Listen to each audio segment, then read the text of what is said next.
perfect opportunity to travel to England, and I'd always wanted to go there to research the matrilineal sites in England, especially places like Glastonbury. And it was about 3 days, I think, after I got there when this magical tour came up that could take me to Glastonbury. So I got on that bus and away we went. I think it was about a 4-hour drive from London. And I'd always had a dream about that I thought took place in Glastonbury or that area. And in that dream, I would be running into an old medieval castle or an abbey, and I'd be shouting, "Morgause, Morgause!" And I know that whoever I was at that time of Morgause, which was at the time of King Arthur, was that I was supposed to bring her a message. She was about to do something that was very dangerous, and I was running into this old castle to warn her not to do what she was about to do. So I step off the bus in Glastonbury and I step into a past life. And suddenly I'm wearing a long brown robe and I have sandals on my feet and I have a rope belt swinging at my waist.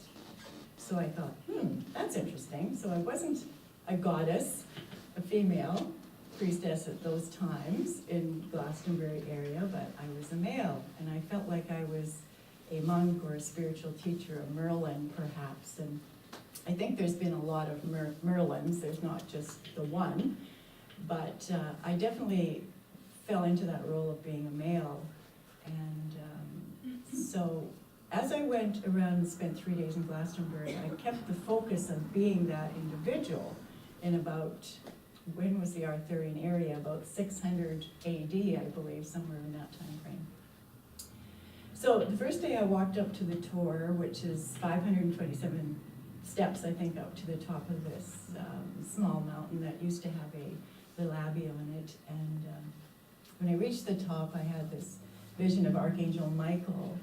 And it was a very powerful vision, which I had seen before because I had seen Archangel Michael when I lived in Israel, in Jerusalem. So during the time, especially when I lived in Israel from 91 to 93, I became very psychic and very in tune. And it's a very easy place to do that because it's a huge portal. It's a really, really powerful place. See John laughing over there. It is. It's wide open. There. It is. And it was always a thrill to experience all this beyond the body kind of thing over there, paranormal or metaphysical. So I've been at the tour and I've had this vision again of Archangel Michael. And the next day, I went to the Chalice Well Garden, which is a very, very beautiful garden that holds an ancient spring. And it's known as the Chalice Well Garden, and it's the red spring of the Chalice Well Garden. Now, in ancient times, 2,000 to 4,000 years ago, the goddesses or priestesses would gather at these springs to honor the goddess and worship the feminine energy, which emerges especially from springs. It's very powerful there. So I want you to close your eyes, and I'm going to read a little portion from my book, and I want you to visualize that you're in the Chalice Well Garden with me. Okay? You want to do that? All right.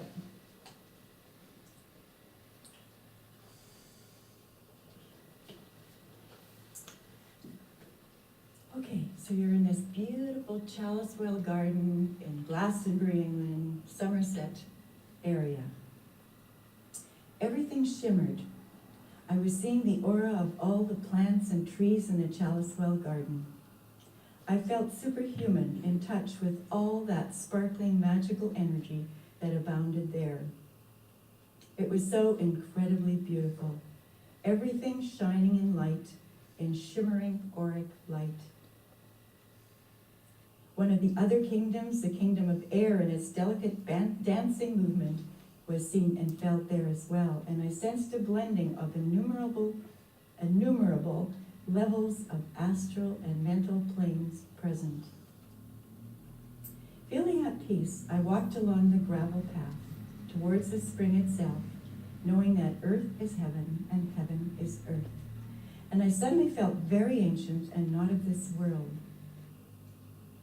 In the garden's center lay the ancient red spring of Avalon, and a cup was sitting beside the spring, and I took it to the Lion's Head fountain, walking slowly in a meditative state, feeling sublime. I bent over, and as I did so, I felt a presence. A beauteous, silvery light began to swirl around me in the vortex, and suddenly I was in the presence of something omniscient. I felt it was her. It felt like an omniscient feminine energy that was swirling all around me in this vortex. I stooped to take a drink, and then pulled out pen and paper and wrote the following words right in the chalice well garden. Come, oh come, to love's fountain. Drink, my beloveds, drink from mother's force. Surrender, oh surrender to love's keeping. Turn your eyes from all your weeping, and turn your hearts into each other's keeping. Come, oh come, beloveds, and bring your sorrows down. Come drink from love's eternal fountain. Drink my blessings and spread them all around.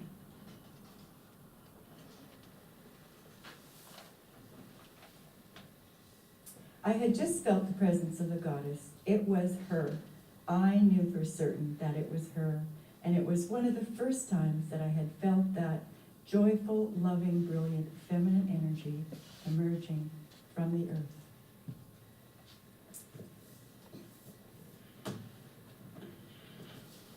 So that was my first experience of goddess in Glastonbury. The next experience takes place the year later. Glastonbury was 2002, and in 2003, I was asked to participate in a ceremony of the Spirit Grandmothers of Time. Now, the Spirit Grandmothers of Time say that they are ancient adepts who birthed the earth after a huge cataclysm on earth. And that cataclysm, they say, was at the time when the continents first split apart. I've determined that to be at the Permian era, which is about 250 million years ago, somewhere around that time frame. So in 2003, the Spirit Grandmothers, there's 13 of them, and there's 13 Spirit Grandfathers as well.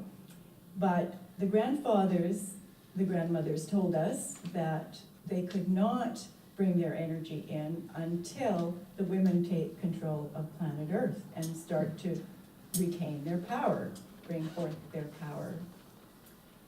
So, but the Spirit Grandmothers wanted to access, it was time for them to access human women because they wanted to bring forth their teachings again, which have been lost. Now, the Spirit Grandmothers' teachings predate any other teachings that have ever been written about or published before. So when I was revising this book, I really felt it was important to bring forth these teachings and the initiations that the Spirit Grandmothers taught us. A lot of the information came through a friend in southern Quebec, a First Nations woman. Her name was Patricia Culliford. And she asked us she did a ceremony in Quebec, and then she asked us in Ontario to also do a ceremony where we could bring in the Spirit Grandmothers of Time teachings and their energies so that they could access Earth humans again. And because they birthed the Earth at one time, we're all parts of them. And these Spirit Grandmothers are from different stars and from different planets. And what they told us was that the goddess was our source. So here I had this great experience, 2002, and then I get this request to be part of the Spirit Grandmother ceremony and get information about the goddess being our source. Now, I grew up with a Mennonite Christian background, and we were told that God was our source. And that never sat with me, even when there was this hotshot guru in Ontario who I knew quite well, who would always say, oh, God's the source, this is where it comes from, and so on and so forth. But it never sat with me, but that was like in the 90s when he talked to me about that kind of thing. But a seed had been planted, and that I wanted to, eventually, this seed grew within me to discover about this reality. So the spirit grandmothers also told us and gave us a vision of all of creation and how creation in this universe manifested, and how that everything came from the goddess, which is the black ray. The black ray is not seen on planet Earth until everything has changed here, and that the Earth can shift through this 12th door that we're at right now and go to the 13th door. So in the future, we will see the black ray, for instance, in the rainbow as well. So if you can visualize a swirling black vortex as the goddess, and the vision they gave us is that the god or level or prime creator was, or the white ray, the father ray, was the first consciousness that emerged out of the goddess. They told us that the goddess level does not evolve, it always stays the same, and the first level that evolves is the god level, which is the white ray that came, decided it was awake or aware. It's hard to, I know a lot of philosophers have tried to explain that experience, but it's a difficult one to, I think, grasp. But at some point in time, this particular ray of this huge swirling vortex of black light, which contains all the other colors of the spectrum as well, right, woke up to be an individuated ray. That's a lot. A lot to absorb. So I was given the lizard shield to carry for this ceremony. There were 13 human women that were given shields to carry for our ceremony in Ontario, and I was given the lizard shield. And at first I didn't want the lizard shield. I don't want anything to do with this lizard shield. I wanted some other shield, but when I looked at the teachings and started to meditate on them, I realized that it was a perfect shield for me, because the lizard shield was all about genetic memories. It was about pre-consciousness. It was about the time of the great flood, Noah's flood. And I know I was alive at that time. I was part of that scenario at that time, being actually an ancient goddess, which has been written about quite a lot, but that's another story. So this shield also represented the goddess, which is pre-consciousness. So here I was at the ceremony and bringing in this divine energy of the goddess from this pre-conscious level, and singing in the circle into its beingness, which was very, very powerful. And the spirit grandmothers also have mentioned that if we do not shift from the 12th door, that we're in the technological door right now, if we do not make the shift from materiality, material existence, to a spiritual existence, we're not going to get to the 13th door, which means we got to go back to the beginning and start over. So one of the messages that I needed to write about in the new book is that we need to each make a determination to make a shift somewhere in our lives, that we can shift from materialism to spirituality. And I ask people in my classes and that lectures, if you can just take one day a week and think about what you really love and what you can give to the world, and how that could be a change in the world to make a shift. We have to make a shift. I recently got a message that we have 30 years left to make the shift, and that's like a blink of the eye, right? It's not a long time. So you've got work to do. We have work to do. We all have work to do. So that was a spirit grandmother experience, which was really, really amazing, and I'm so grateful for Patricia in Quebec to bring forth these teachings. And there were lots of other teachings that she brought forth as well, and some of them I've written about in the book to share, because this information predates the Sumerian scholar Zechariah Sitchin, who's written. He was a Sumerian scholar. He could read the ancient tablets, and this information predates that, which I think has really been important to share. That brings us to the third experience of Goddess and knowing that she's Source. And that took place in 2005, 2 years later. In 2004, I published another book called Awake, the Spiritual Primer, and It's about 10 years of travels to sacred sites around the world, and about 10 years of my paranormal experiences around the world, and at home in North America and Canada, and not too far down the road where I had a retreat at Little Fort, which is north of Kamloops. That is the UFO Trench of BC, by the way, because the Bonaparte Plateau, which is right next door to it, is the center of the universe. Did you know that? We have the center of the universe in British Columbia. It is just west of Kamloops. It's called the Bonaparte Plateau. And I lived at the north end of it. And when I was at the north end, I was down there meditating one day, and I heard this Om coming over the plateau. It was a cold, cold day in January. I was there with my women's group, but there was only one other woman that came with me to do morning prayers. And this beautiful, beautiful sound of Om came across this frozen lake. I stood there and listened to it for a while, and then I said to the woman beside me, "Did you hear that?" And she said, "Hear what?" So obviously I clairaudiently heard that Om coming across the lake. And the point of that little story is that the Tibetan monks in 1980 the Rinpoche in San Francisco sent a monk up to find the center of the universe. And he had pointed to a place on the map, and it was that spot right there. My partner Wolf and I went to that spot. I was there in 1996, the North End, and we went there this spring. And this spring, as we hiked up to the top of the place where it's been identified by the Tibetan monks, I heard singing. I heard children singing, this most beautiful, beautiful singing. And out of their singing, I could feel the feminine essence of the planet emanating from that site. So again, a little story about the feminine, and do check out that place. You go to Savinaw. Yeah, do you know what indigenous group that territory was? I think it might be the Shuswaps up I there. don't know, I'm just wondering if anybody Yeah, knows.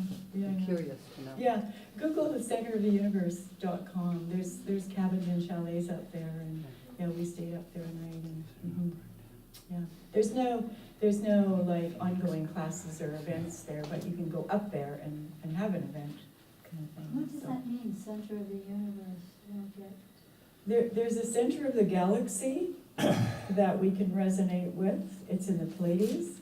And so on Earth is a center, it's a center to that spot in our galaxy, in the universe. And it's pretty special there. I had a vision dream in the morning when we woke up though, of these children singing again, and I was walking amongst these children, and of this beautiful, beautiful feminine song they were singing. It's hard to describe the song, like there weren't words that I remember, but it was more of a toning, I think, and I was walking amongst them handing out candy to these children. I thought that was kind of cute. So that was a little sidetrack, but the third experience came after I wrote this book, Awake Spiritual Primer, and that was in 2005. And I was selling my book at a women's conference in Ontario. And during the conference, there were practitioners there doing little mini sessions of healing or whatever their practice was. So during the break of the women's conference, I went and got on a cranial sacral healer's table. And he placed his hands at the base of my spine and at the back of my head, at the nervy plexi. I think that's the indentation, the back of the head, is that right? Oh, yeah. So he placed his hands under my back, and before I knew it, I had an orgasm. Right. So I lay there for some time, enjoying this feeling, and just relaxed into it. And all of a sudden, I'm not in my body anymore. I have gone out to the universe, and I'm swirling around in that huge, huge black vortex that I told you about already. And there's no me, there's no I, there's no body. I'm just part of that huge swirling vortex of black light.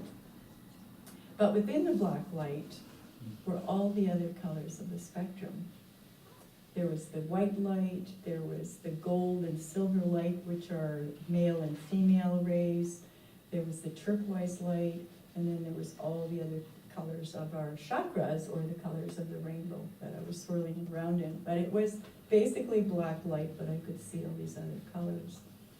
So I swirled around in what I knew was the divine feminine. I knew again that this was the goddess source that I was part of, and experiencing something very powerfully feminine. I would like to just close this talk with reminding everyone to take those moments once a week and see what you can do to change in your life, to activate or deactivate something, to help us to make this switch on the planet from materialism to spiritualism.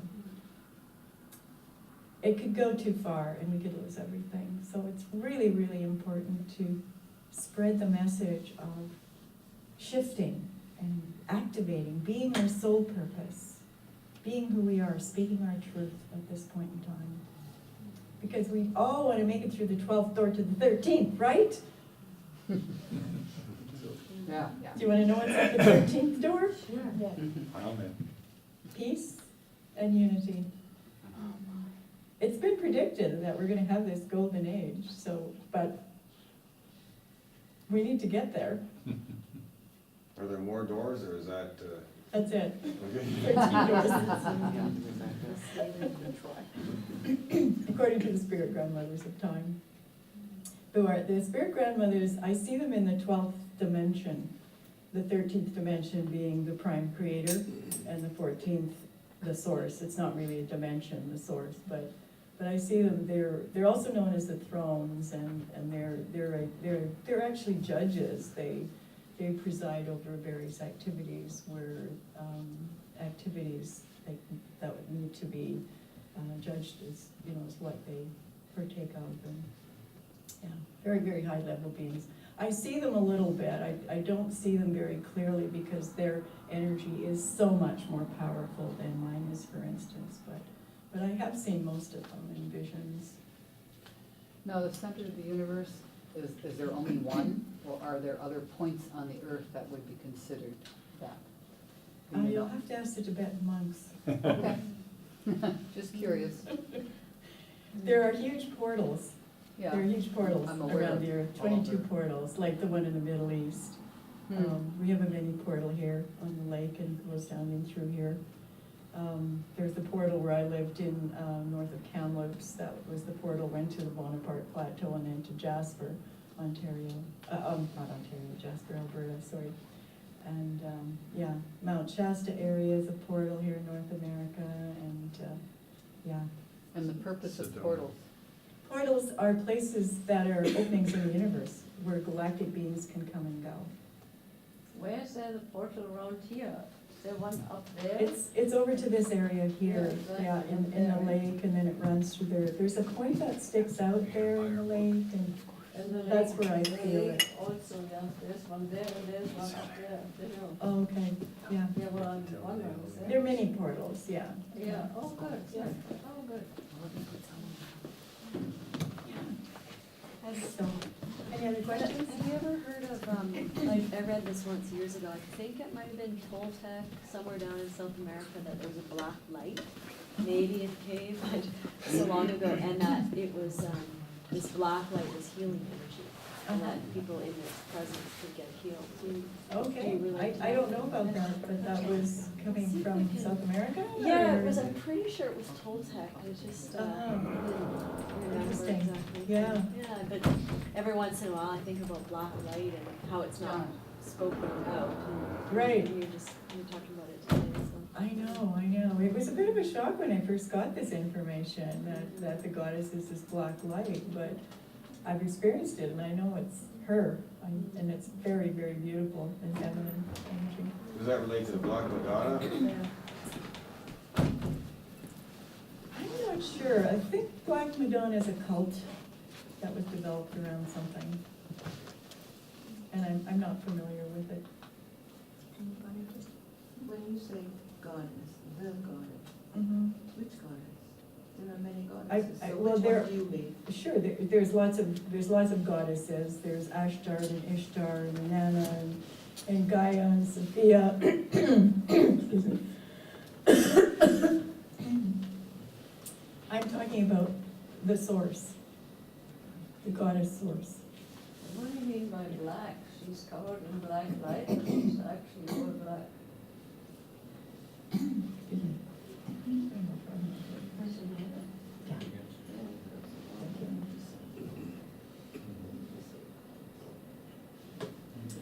I did have a vision once, I'll get back to your question, I did have a vision once at Mount Shasta of, it was at the time of, we had a Venus alignment, and that was, where was that?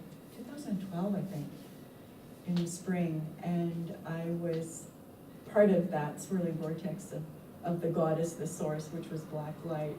And as I watched that source, I saw Mother Mary emerge out of that light, which was a very powerful vision.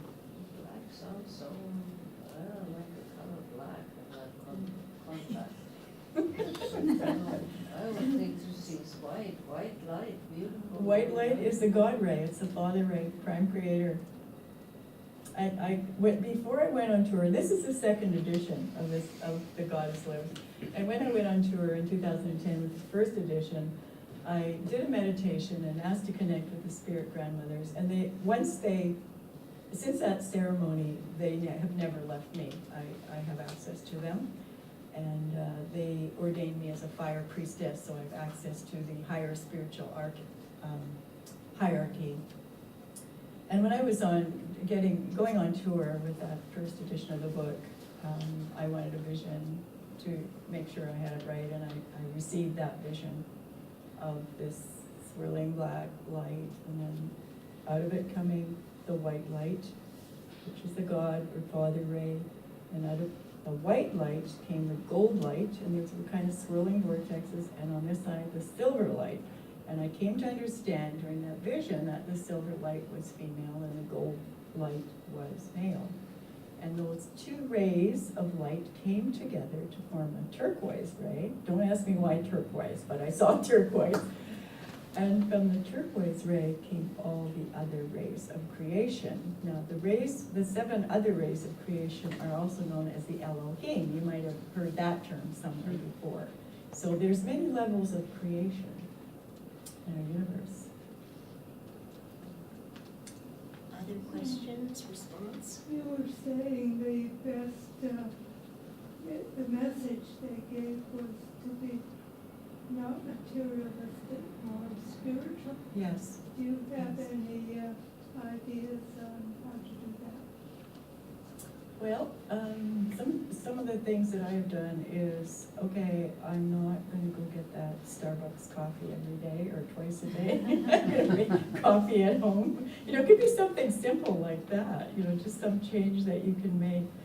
Or don't buy things that are imported. Try to buy things, your food locally, to make these shifts. And be your soul purpose. Be who you are. Be who you are. Don't be afraid to be who you are. We need to have people stand up and speak their truth. Hi, going on Hi. What is your name? Irene. Irene. I'm just curious, how would you characterize the difference between belief in the goddess versus the God? I don't use the word belief. Okay. I've always searched for the truth since I started searching for the truth, which was in 1989 when I declared that I would be a light worker. I had a very powerful experience in 1989 where I chose to go with the light, and since then I've had a lot of wonderful experiences being set in my pathway, like living in the Middle East for 2 years and so on and so forth. So what I decided then is that I would look for the truth, not your truth or their truth or my former truth, but to find the truth about what exists. You don't get it. I guess what I'm looking for, I mean, I've been reading a little bit, like, just in the last few days, a book called the Chalice and the Blade. Oh, yeah. And trying to understand that there was a different paradigm prehistory than there is now. And that paradigm was something characterized by a sense of not domination or dominance, but partnership. And that had to do with understanding the worship of the feminine principle, of the goddess, and of a sense of creator and creation, birth, fertility, all of this. And then something happened and usurped it. That's my understanding. Maybe you could speak to that. Because I guess what I'm trying to get is probably an understanding of what happened that usurped it. And that's one question. And the other is you're looking for something that's an alternative vision for what we have now socially going on as you're talking about materialistic. I'd like to have a clearer sense of what that is. So that's what I guess what I'm asking for is I think you something need to find that concrete. for yourself, for each of us. What is that material aspect of us that we can give up, or we need to give up? You know, do we need the latest cell phone? Do we need to go shopping for Christmas? You know, we have to think about what we're doing, be conscious about our journey, about what we're doing. Really, really, really, truly. And your other question was What about happened- the patriarchal. Yeah, what happened that created this sense of what formerly was a society that was more egalitarian? Mhm. And again, the sense of partnership versus domineering. Right, yes. What- The what patriarchal, the patriarchal society domination began about 5,000 years ago. So about 3000 BC.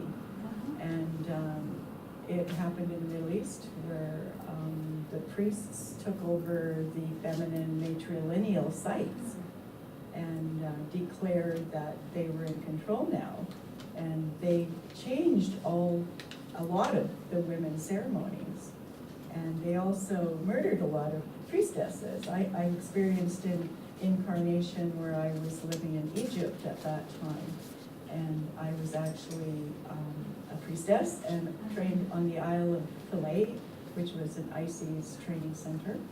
And I was to do an initiation in the Great Pyramid, and they closed the sarcophagus, and I went stark raving mad. And they actually, because of that situation, they could steal part of my soul.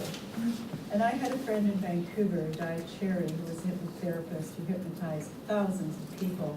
And she said I've had 2,000-3,000 women that have gone through the very same experience that you have. So there was a movement to control women and women's wisdom at that time. That's our latest one.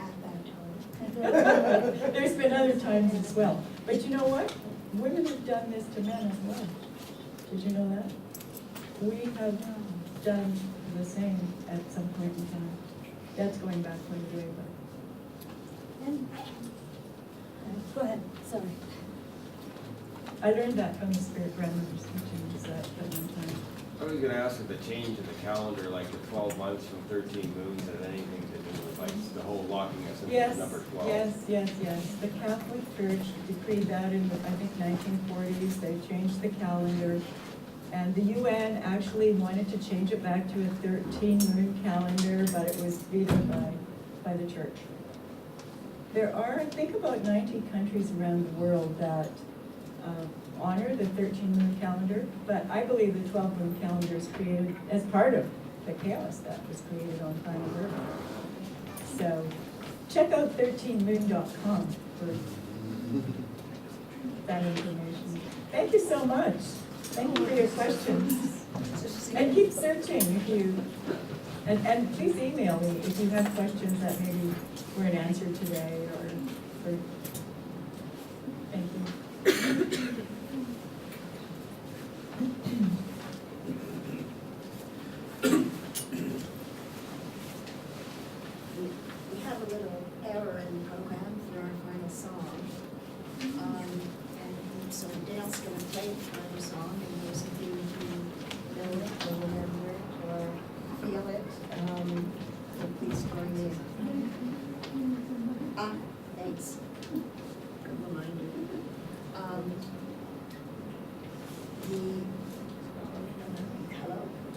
sorry.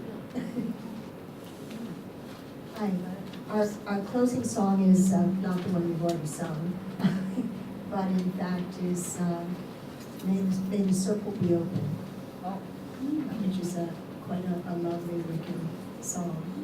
And so for those of you who may know it, or who pick it up while it's being played, let us engage it. And then I'll have a couple of final words.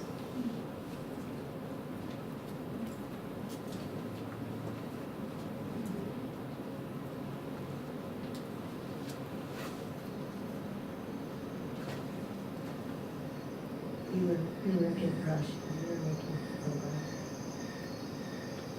I'd like to thank Gail for his work over the past month in producing the programs that we've been sharing.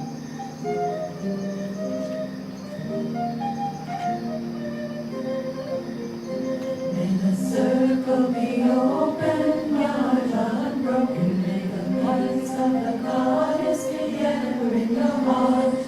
Merry meet and merry part, and merry meet again.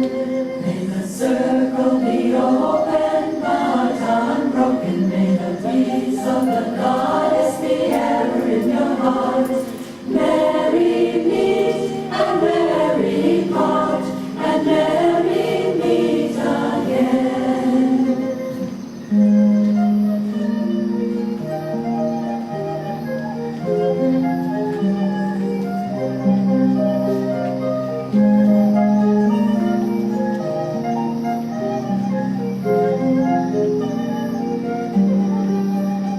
May the circle be open, not unbroken. May the peace of the goddess be ever in your heart.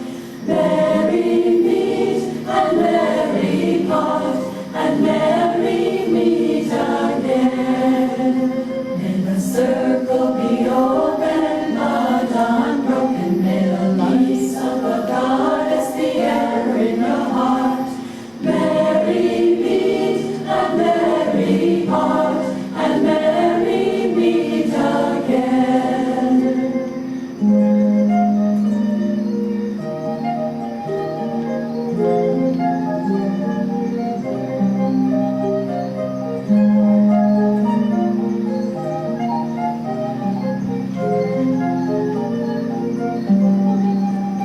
May the circle be open, but unbroken. May the peace of the goddess be ever in your heart.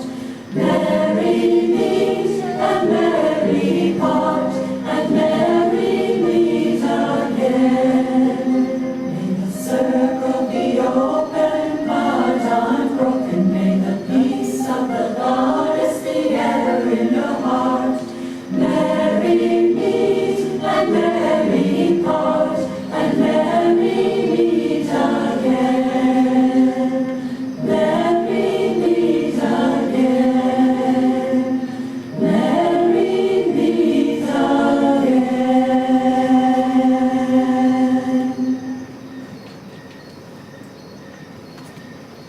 By the Wiccan law we must. Thank you. By the Wiccan law we must, in perfect love, in perfect trust. 8 words the Wiccan read fulfill, and harm ye none, do as you will. And ever mind the rule of 3, what ye send out comes back to thee.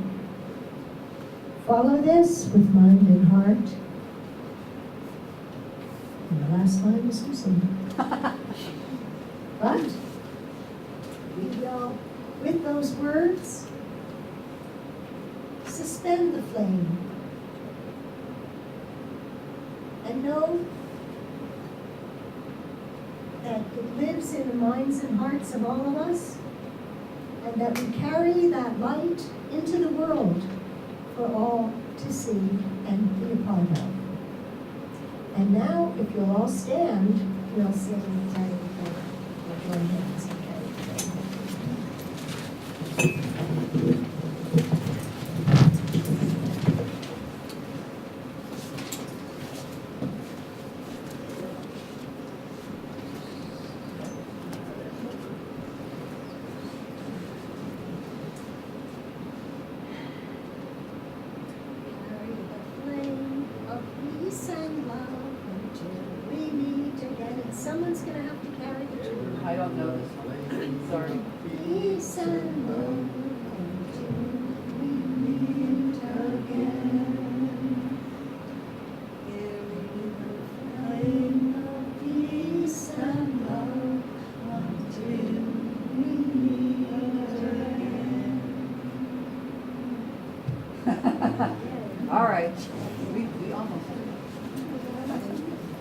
announcements.